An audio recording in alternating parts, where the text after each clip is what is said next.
He told me, deadpan, "You're no longer needed here." No warning, no conversation, a 5-minute meeting with HR, and then a cardboard box. I watched him smile like he'd just closed a deal. 6 months later, I didn't scream at him, I didn't sue him. I made sure every client, partner, and investor who trusted him would realize exactly who'd been pulling the strings all along. He lost the company. I didn't burn a bridge. I quietly walked across it and took his. If you've ever been boxed out, underestimated, or slapped with a betrayal you couldn't answer in the moment, subscribe and hit like. This one's for anyone who's ever felt small and wanted the world to see the truth.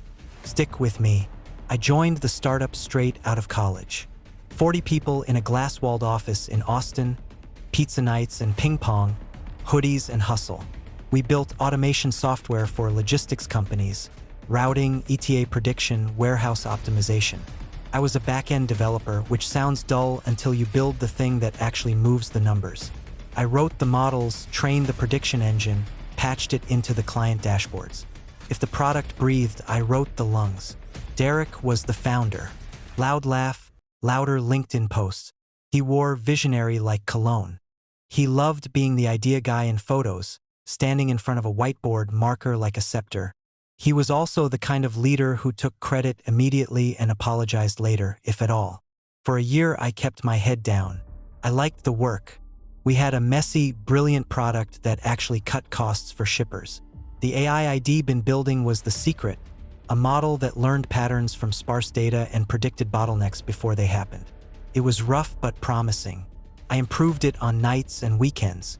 I annotated logs, rewrote loss functions, squeezed performance out of noisy telemetry. I made something that weren't just lines of code, it was an edge. Then the cracks widened. A big investor hit pause, citing missed milestones. 2 clients churned overnight. Direct's mood shifted from charismatic to jagged. Meetings became tense, then accusatory. The stand-ups turned into blame games. People left in drips and then in waves. He started cutting features to show progress, rewriting roadmaps on the fly and promising demos he hadn't actually built. It was the kind of panic that infects the whole room. But I still believed in the engine. I'd seen the metric improvements in stage tests. I'd seen warehouses run smoother when the model caught the right anomaly. I wanted to finish the integration for one major prospect, a national carrier, because that deal would have kept us afloat. Instead, on a Tuesday at 10 o'clock, he called me in. HR sat across the table like a neutral backdrop. Direct's practice sympathy was on. "We're restructuring," he said. "We have to let some people go. It's nothing personal." When he said it, the room tasted metallic and thin, like the air before rain. They handed me a cardboard box. I remember the weight of the mug in my hand, the crack in it like a hairline fault. I remember thinking, absurdly, about the plant on my desk. How small and stubborn it was, how it leaned toward the sunlight even when the window was closed. On the way out, I asked about the codebase, about my model, and he smiled that same thin smile. "Everything belongs to the company," he said. "You signed the contract." I sat in my car for an hour. The heat pressed on the glass. My hands shook when I clicked the radio on, and the noise felt like someone else's life. None of it made sense. There had been no performance warnings, no flagged issues, nothing but Direct's sudden calculus of optics and survival. Anger moved through me, slow and practical, not theatrical. It wasn't the red-hot fury you read about in movies. It was a cool, logical thing. I replayed a dozen moments and saw how Derek had rewritten narratives, how he publicized my contributions as mentorship, how he ghosted the engineering leads, how he listed the AI as a company proprietary advantage while failing to invest in the product. The injustice sat inside me like a splinter. I could have sued. I could have yelled. Instead, I did what I'd always done. I went back to the code. The version he ran in production was stable but conservative, old pre-processing, simplified loss, underfitted model to avoid edge cases. Months earlier, I'd prototyped a radical improvement. Better feature extraction, a dynamic loss scheduler, a retraining loop that used transfer learning from partner fleets. I hadn't deployed it because Derek wanted stability while he chased the next pitch. I had my local environment backups. The models hung on a laptop drive. Legally, everything I wrote for that company belonged to them, of course. But building something better for a new client? That's not theft. That's starting over. The difference mattered. I started small. I rewrote the training pipeline in a coffee shop, fingers sticky with espresso and determination. I modularized the engine, made the inputs pluggable, hardened it against sparse telemetry. I built demonstrations that hit the metrics Direct's product only promised. I ran simulations overnight and woke up to better predictions. The model became faster, more precise, and required less labeled data. It was elegant rather than slavish. It was mine. Next step, a credible front. Startups don't die by product alone, they die by trust and money. I needed clients and a name that sounded serious. I borrowed an old friend's co-working address, spun up an LLC, and called it Viridian Labs. Nothing flashy. No LinkedIn theater. Just a clean website, a demo deck, and a working pilot. I reached out quietly to old contacts. The beauty of logistics is that everyone complains about the same problems. Delayed shipments, missed windows, wasted labor. I offered a pilot 1 week, no fee, measurable KPIs. The first carrier was small but respected. They took a risk on someone with a realistic plan and, crucially, working results. The pilot ran. The model cut late arrivals by 16% in 2 days. Managers sent Slack messages with exclamation points. The word spread, but growth alone wasn't the plan. I had to carefully thread a needle. I needed Direct's clients to see us as the superior option without launching into slander. I began booking meetings under the guise of a new partner. We're exploring potential integrations, and I let the product do my talking. For carriers, seeing is believing. When I demonstrated the model on their data and showed immediate improvements, they asked, "How long until you can scale this?" I said something small and honest. "We've done pilots. We can scale with your team's data access." Erase the plan. A couple of clients quietly signed contracts. Investors started to ping me again. Not the big VCs Derek courted, but angels with sector experience. I built a small runway. We were not a tweet storm. We were a slow, steady accumulation of trust. The turning point came when a major prospect, the very national carrier Derek had promised to demo for months, contacted me. They'd been disappointed by Direct's demos. Fancy slides, vague timelines, missed integrations. They'd heard from a mutual consultant about a scrappy team delivering actual results. The consultant set up a call. At the end of the demo, the procurement lead said, "We need this ability. We need proof on our own fleet. If you can produce, well, move." I had 1 week to finalize integration for a regional fleet. It was brutal.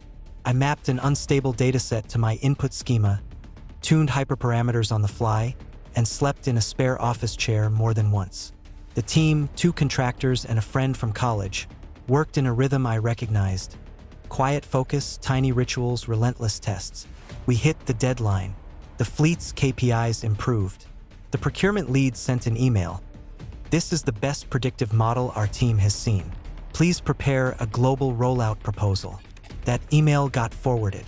People have a way of forwarding good news to everyone. One of those forwards landed in an inbox I knew well, Direct's. He called me that night. When he demanded a meeting, my first thought was to hang up. But I answered. His voice was tight, like a closing vice. "What are you doing?" he asked. "Who are you working for?" I could have been defensive. Instead, I simply said, "I'm solving the problem you promised to solve." The carrier asked for a rollout. They like our model. Direct's tone shifted between incredulity and panic. Head built his brand on being the only credible partner for a certain niche of logistics providers. If I, the ex-employee, was now the trusted vendor, that credibility, the very intangible currency he traded in, began to evaporate. Hey race, where I chose strategy over spectacle. I didn't go on a smear campaign. I began systematically offering pilots and proofs of concept that made Direct's promises look hollow by comparison. I introduced performance-based SLAs that put real skin in the game. Clients liked measurable commitments. Direct's contracts had been full of caveats and smoke. Mine were data and timelines. Meanwhile, I quietly shared onboarding documents, migration plans, and integration guides that made switching painless for risk-averse procurement teams. I emphasized a single thing in every conversation: reducing operational headaches. When you can reduce headaches, you win. Within 3 months, 3 of Direct's mid-sized clients had moved to Veridian. The revenue shifts were not spectacular at first, they were incremental, but in a startup cash flow is a breathing thing. As clients left, Derek panicked in front of his board. Investors started asking for proof of pipeline. The board wanted answers he couldn't credibly give without the original engineering minds that had been walking out the door. Then came the final, quiet blow. One of Direct's investors requested a technical audit. They wanted to see the product roadmap and verify the competitive advantage Derek kept citing in board decks. The audit didn't go well. The auditor flagged a fragile production pipeline, undocumented shortcuts, and a model architecture that was brittle under real-world noise. Worse, the auditor noted that the secret AI feature Derek touted underperformed the benchmarks we'd published internally months earlier. Once the audit report circulated, the board stopped smiling in meetings. Cash lines were pulled. Derek made a series of bad decisions. He cut support teams, canceled integrations, and tried to renegotiate client contracts with price drops that scared clients away. The brand's sheen wore off. When the board asked for a contingency plan, Derek realized too late that his narrative depended on people like me, engineers who built the muscle of the product. He replaced us with contractors who couldn't reconstruct the original pipelines. The system began to fall apart under its own instability. Clients left faster when service degraded. I never celebrated Direct's stress. I didn't gloat when he had sleepless nights. The revenge wasn't personal theatrics. It was leverage. Better product, steady clients, honest SLAs. The moral justification felt clean. Head fired people who actually created value, then tried to sell a brand he didn't maintain. When truth met money, truth won. The final day he called me, it sounded like someone on a sinking ship. "Can we talk?" he asked. I let the conversation sit. I could have offered help to save face. I could have called his bluff in public. Instead, I answered simply, "No. You built this the way you wanted. I built mine the way I wanted. Clients prefer what actually works." A year later, Direct's company folded into a smaller entity after a messy acquisition. The intellectual property, the codebase, was fragmented into legal disputes, and investors wrote down losses.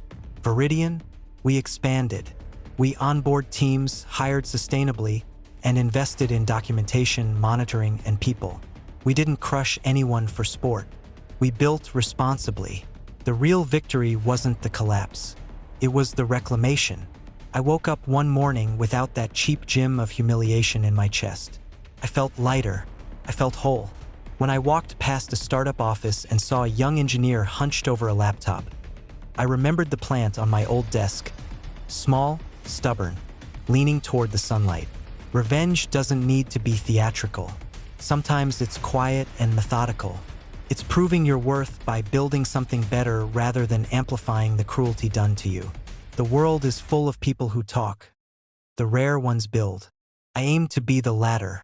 If the story hit a nerve, tell me in the comments. What would you have done? Like, subscribe, and share if you want more stories where the quiet comeback wins. And if you ever feel boxed out, remember, sometimes the best revenge is the thing you build with your own 2 hands.